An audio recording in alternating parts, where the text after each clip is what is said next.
အားလုံးပဲမင်္ဂလာပါခင်ဗျာဒီနေ့တော့ထိုင်းနိုင်ငံကချနဘူရီမှာရှိတဲ့နာမည်ကျော်ထိုင်းမြန်မာတင်မင်းတမန်ရထားလမ်းကိုလာရောက်လည်ပတ်ထားတာဖြစ်ပါတယ်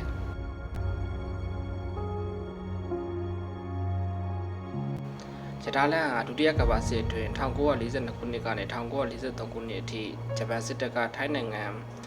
ဘန်ပေါင်းနဲ့မြန်မာနိုင်ငံတိုင်မူစီယမ်မြို့ကိုဆက်သွယ်တည်ဆောက်ခဲ့တဲ့ရထားလမ်းဖြစ်ပါတယ်စုစုပေါင်းအရှည်415ကီလိုမီတာခန့်ရှိပါတယ်ဒီထားလမ်းကိုတိစောက်ရမှာမဟာမိတ်နိုင်ငံတွေကစစ်သုံးမှတ်နေအပြင်မြန်မာ၊ထိုင်း၊မလေးရှား၊အင်ဒိုနီးရှားနဲ့တခြားအာရှနိုင်ငံတွေကအတင်းကျပ်ခေါ်ယူခံထားရတဲ့လူသမားများပြားကိုအသုံးပြုခဲ့ပါတယ်။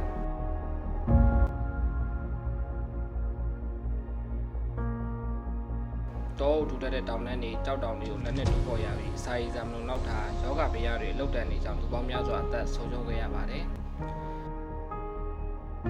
အဲဒီလိုဝမ်းနည်းစရာသမိုင်းကြောင့်ဒီနေရာကိုတင်မင်းတမန်ထားလမ်းကိုယနေ့တိုင်တူတည်များပါတယ်။ဒီခီးစဉ်လေးကိုမတရားဖြစ်အောင်စီစဉ်ပေးပြီးကျွန်တော်တို့ကိုလိုက်ပို့ပေးခဲ့တဲ့ MJ Super ပို့ပစ္စည်းကုမ္ပဏီကတတိယဝင်နဲ့အထူးကျေးဇူးတင်ပါတယ်။ခုလိုဝန်ထမ်းတွေကိုပန်းပြေနားယူရင်သမိုင်းဝင်နေရာတစ်ခုကိုလာရောက်ခွင့်အောင်စီစဉ်ပေးခဲ့တဲ့အတွက်တကယ်ကျေးဇူးတင်ပါတယ်။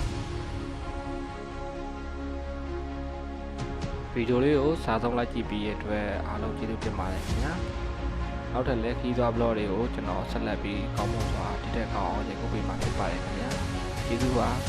။ခုလိုစားကောင်းတောက်ကောင်းတွေကိုလည်းကျွေးမွေးရတဲ့အတွက်တထေးကိုကျေးဇူးအများကြီးတင်ပါတယ်ခင်ဗျာ